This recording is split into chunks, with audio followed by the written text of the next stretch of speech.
Welcome to James Miller Lifeology, where you learn to simplify and transform your spirit, mind, and body. My name is James Miller. I'm a licensed psychotherapist and a composer. Thank you so much for tuning in today. Let's get started. Thank you so much for taking time out of your busy schedule to listen to this show. When you're done listening, I hope you take a minute and write a quick review on whichever radio or podcast platform you've heard this show. Your insights will help others to be inspired and encouraged. I have a great show for you today. I'm going to teach you the importance of adversity.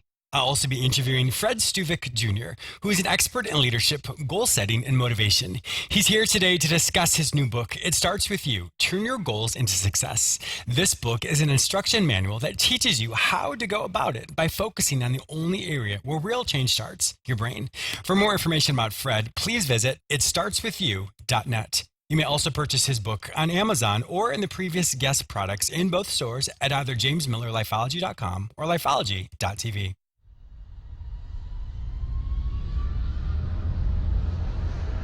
I have some exciting news. Did you know that I'm on the radio 3 times a week? You may hear me on this same station on Tuesdays at 1:30 p.m., Fridays at 9:30 a.m., and Saturday at 12:30 p.m. You may also hear me anytime on iHeartRadio, as well as on all the other major podcasting platforms, including iTunes, Spotify, Google Play, Stitcher, and many others. Simply search for the show name James Miller Lifeology, or simply go to jamesmillerlifeology.com.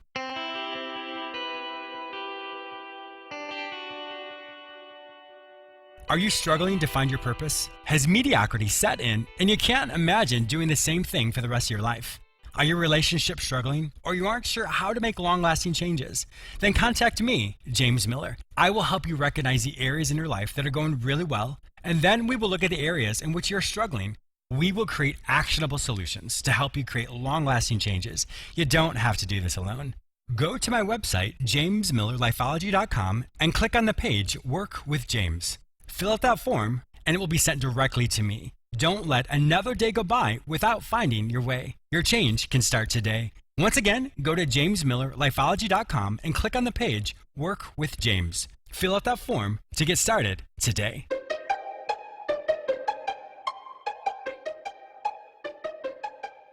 The importance of adversity. We've all had those days where it seems like nothing is going right. You spill your coffee, you forget your keys, you miss a deadline.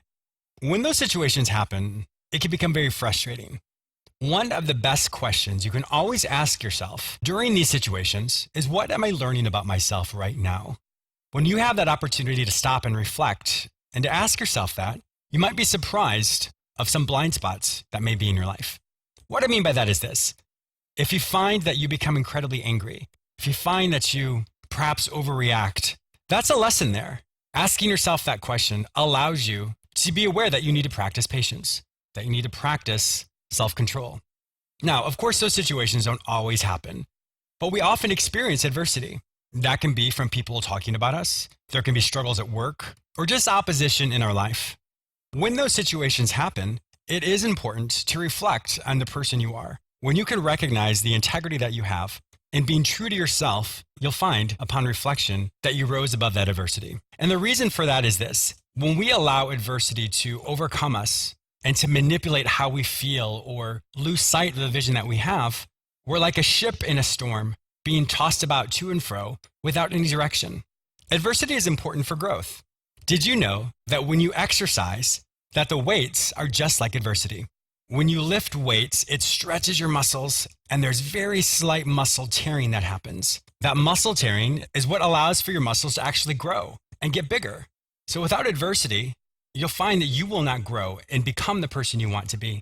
I live down here in Florida, and there's a certain type of palm tree that really thrives. During hurricane season, these palm trees have been known to be blown over. So basically, the top of them are on the ground. And when you see that, you think, oh my goodness, that tree is dead.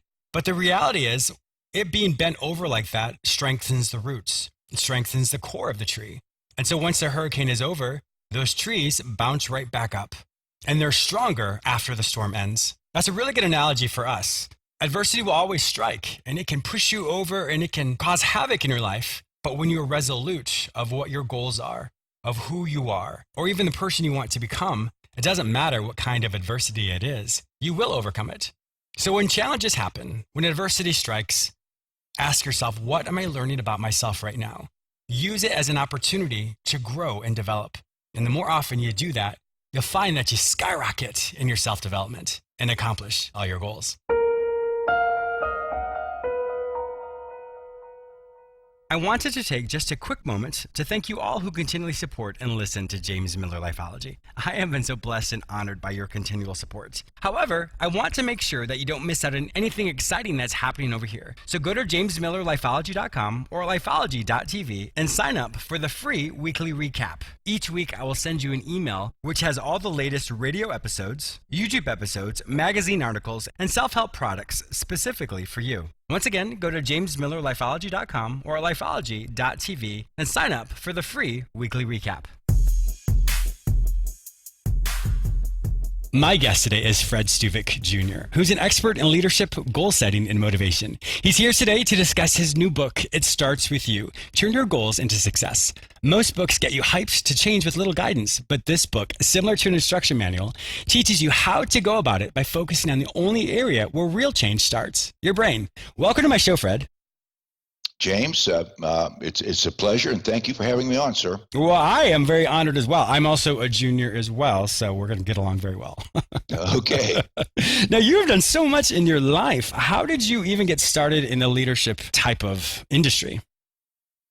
Well, it's somewhat of a long story. I can give you probably give you the 1 minute version, Sure. But I grew up in a small coal mining town and played a lot of sports, and just through a variety of circumstances, I was recruited by a number of colleges and universities to play football. But I decided to go to the Naval Academy because the values and the principles that they really espouse there, I related to them quite a bit. They just resonated with me. And so, with the time that I spent at the Naval Academy, and also spent, in my active military service, and then, later in business in the private and public sector, and then starting up and selling my own company, I've had a lot of, hands-on experience as it comes to leadership. And, I don't know, as you may or may not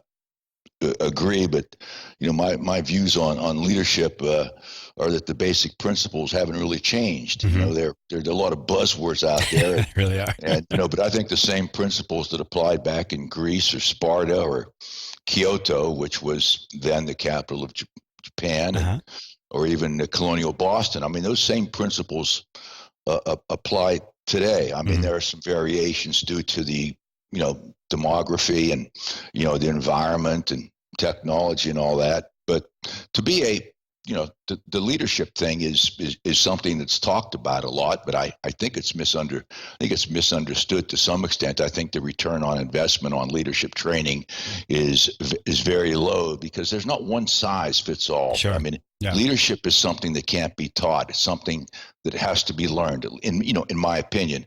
So I would submit that the sum total of my experience in sports and in the military and in business, and the lessons I learned are applicable to any environment. Mm-hmm. Of course, you have to adapt and adjust, but they apply. Yes, they certainly do. I've actually had quite a few types of people who talk about leadership. I've had a professional hockey player who talk about what leadership means when it comes to not only sports, but also how you can translate that to the boardroom. Yeah, and that's the difference. I think some people, just because you have a position or a title doesn't make you a leader. And there's a difference between positional leadership and personal leadership. And to me, personal leadership is much more powerful, and it's much more long lasting because you can take that personal leadership anywhere. And, I would submit that a good leader is someone that, even if you were in that title, those people would follow you as you invite them along on the journey. Yeah. And, you have to set the example, be a man or woman of your word, have integrity, and, walk the talk. Yeah. What would you say, and we'll jump into your book in just a second, but what would you say, or why would you say rather, that most people get a power trip when it comes to leadership?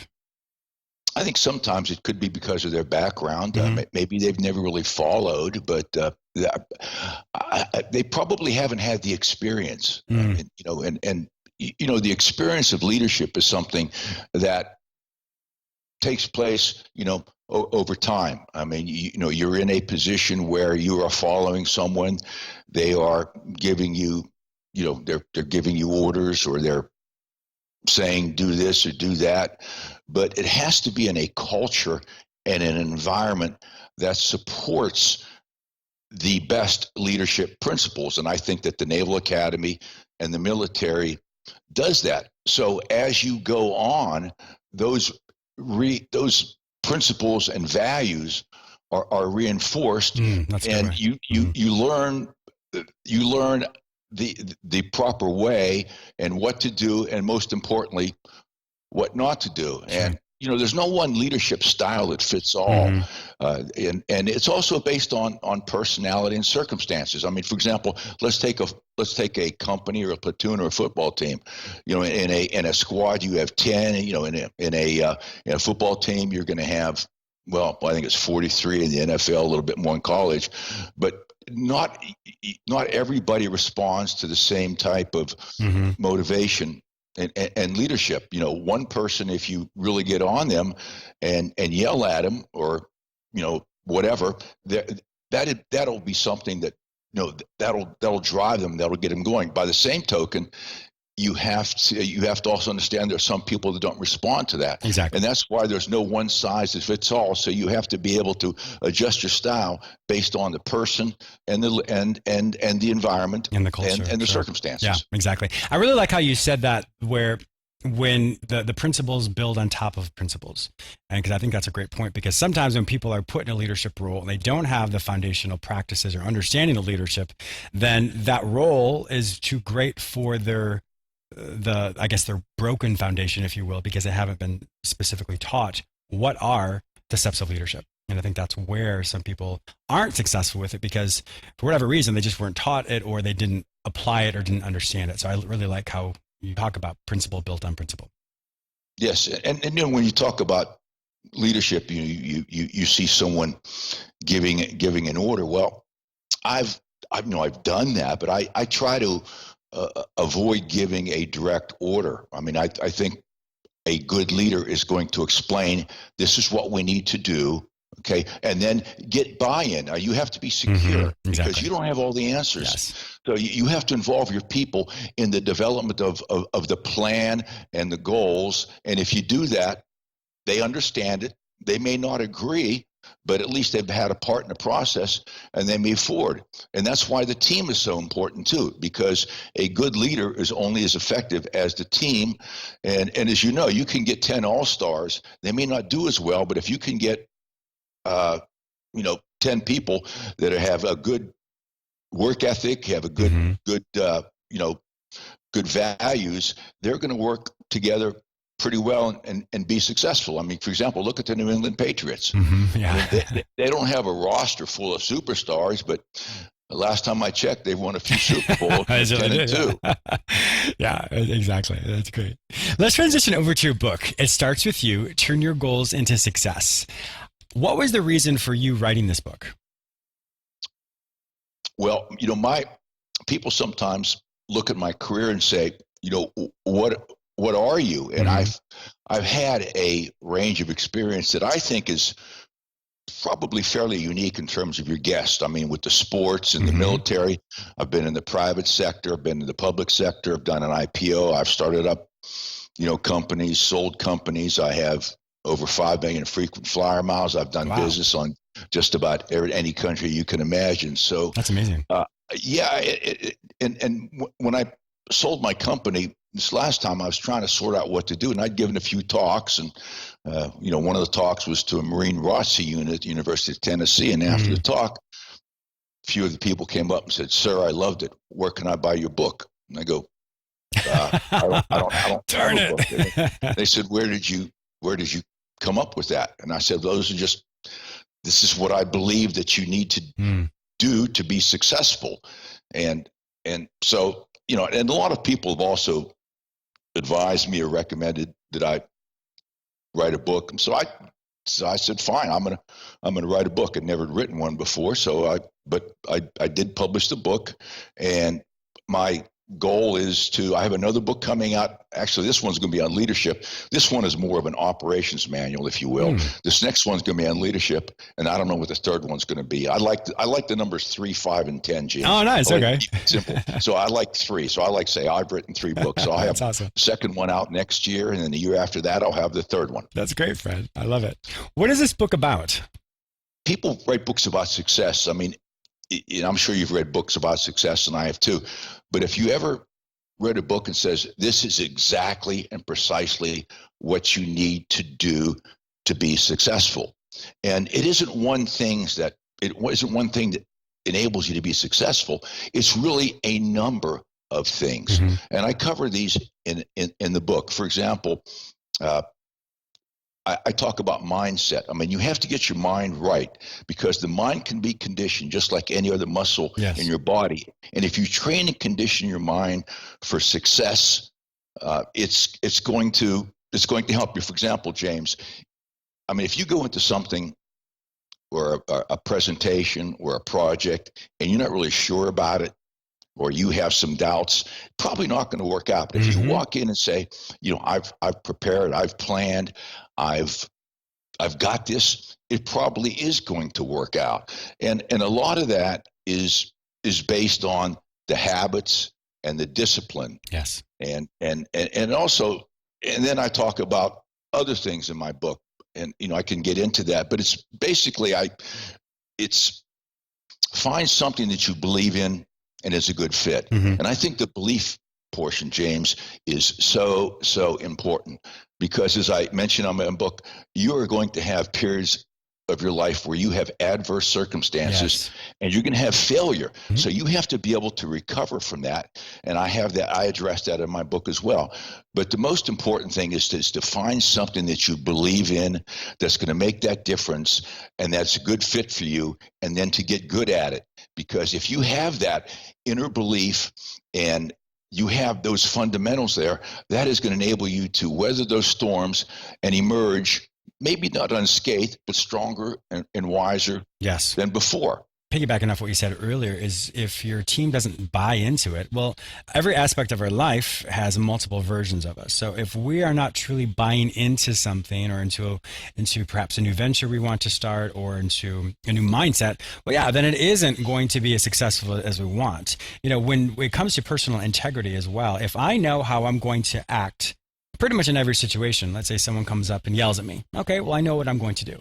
If I'm sitting at home and I'm meditating, I know what that feels like. But so the point is that the more you can trust yourself in every situation, you say, regardless of circumstances, I know that I'm going to get through this. Regardless of what happens financially, I know I'm going to get through this. The more often you can remember and remind yourself, and to be consistent in all areas, when adversity strikes and when you do get overwhelmed, it doesn't affect you as much, because your mind is focused on your destination. Your mind is focused on that change. And so the more often we can be aware of that, we can trust ourselves, that says, regardless of me being surprised, I'm still going to accomplish my goal. Yeah, and those are some of the things that I address in my book. For example, I talk about growth. They say no pain, no gain. Well, no discomfort, no growth. As you know, James, if things are going great today, but that's no guarantee that things are going to be going good tomorrow. So you have to be aware of what's going on, accept what's going on, and then come up with a plan to adapt. And as Darwin said, it's not the strong that survive; it's the ones that adapt. And the two things that people have a real issue with, there's not many people do, is adversity. I would submit that how you deal with adversity could be viewed as the single biggest challenge in your life. And you have to look at it as a learning experience. It's a challenge to overcome. You have to be resilient. You have to adapt and move on. And some people, why don't people act, or why don't they do something? They're worried about failure. Well, James, what's worse than failing? Not doing it, yeah. I would say not trying and never knowing. And that in and of itself is a failure, because the last thing you want to do, James, is 10 years from now, is sit there and say, what if Mm-hmm. Okay. And I hate those two words. Yeah, I know. And one of my favorite quotes is the last person in the race beats the person on the couch. And so it doesn't matter if you are at a different pace than other people in life. The fact that you did something is far greater than not doing something. And that's where those what if questions come in. So that's why it comes down to, you may not know the end result or the destination of what that looks like, but you have an idea where you want to go. You think of a car trip. If you're in a car at night and you're driving from LA to New York, but all you have are just the headlights to see, well, that's just enough for you to get to the next stop and the next stop. And pretty soon, what was 20 feet out is now you're, 900 miles away. But the point is you were consistent and you did one thing, which led to another thing, which led to another thing. In my field, we have what's called emotional forecasting. And so emotional forecasting is essentially in the moment, if we feel like we're failing or we feel overwhelmed or we feel anxious or whatever those negative emotions are. Emotions aren't negative, but how we perceive them to be, it could be negative.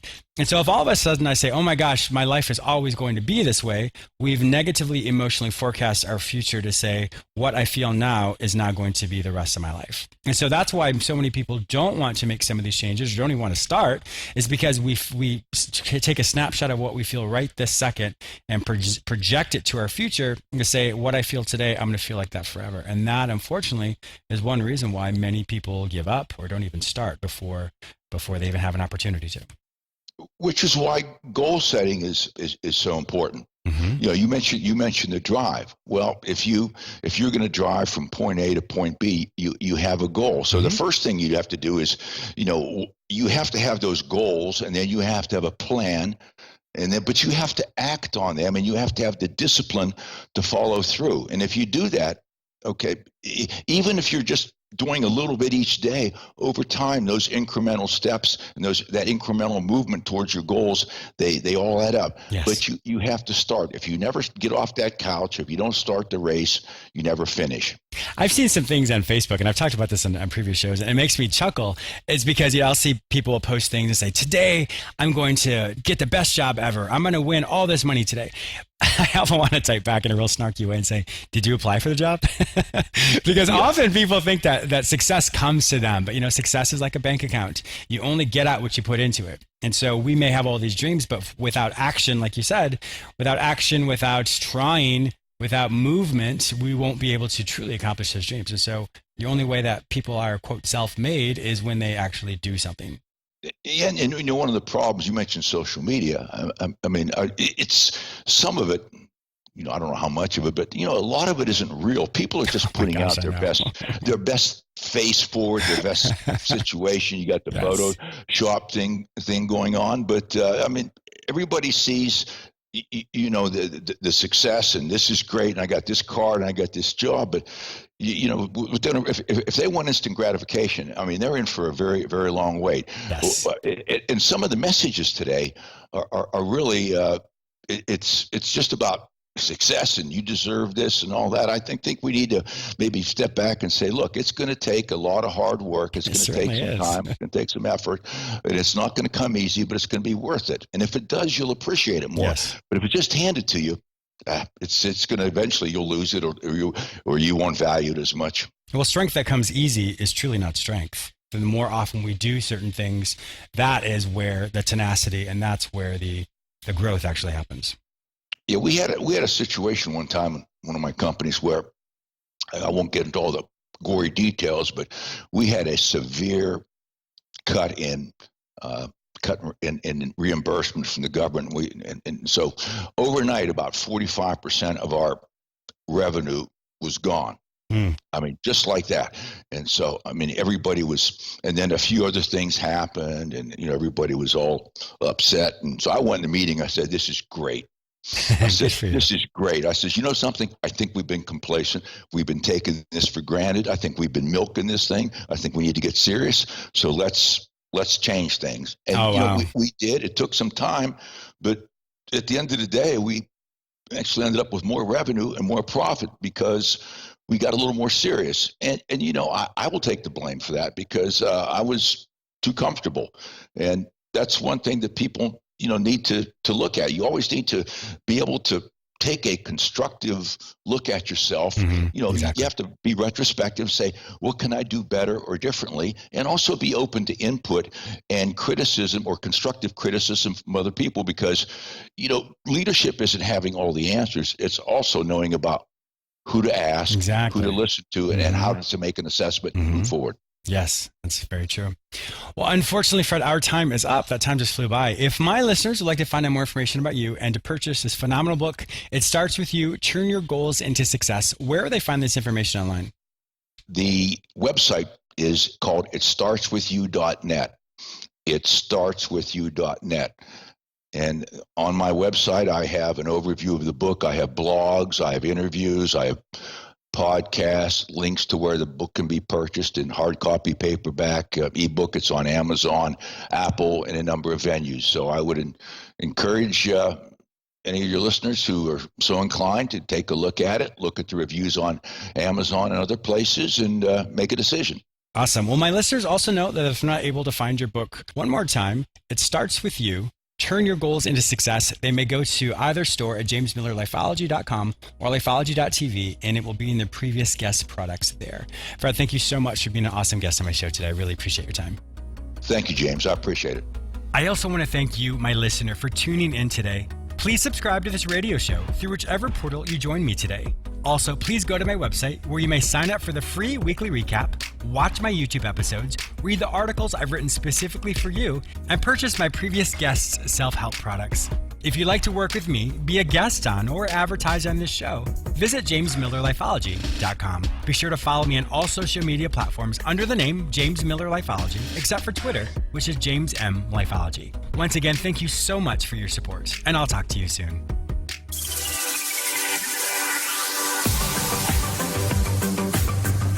AM/FM 247, the best in talk and music all day and every day.